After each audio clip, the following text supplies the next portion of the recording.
हाथ में लाठी ढाल और भारू नाचे घर घर जाए हो।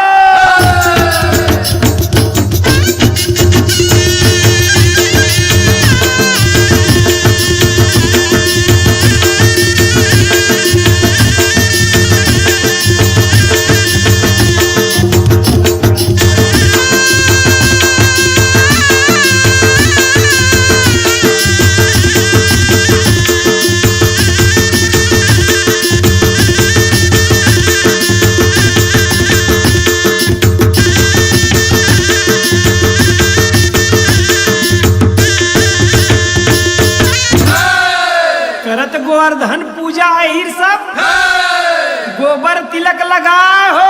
अच्छा। माँ तरमाने गोरस बाटे प्रेम दिवाली मनाए हो।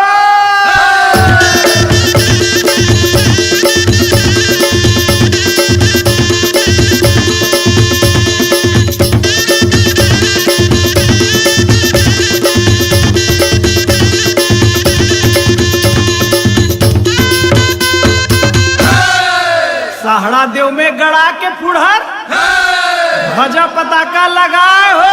अच्छा। बाजे धनादन गड़वा बाजा दफड़ा मोहरी सुनाए हो।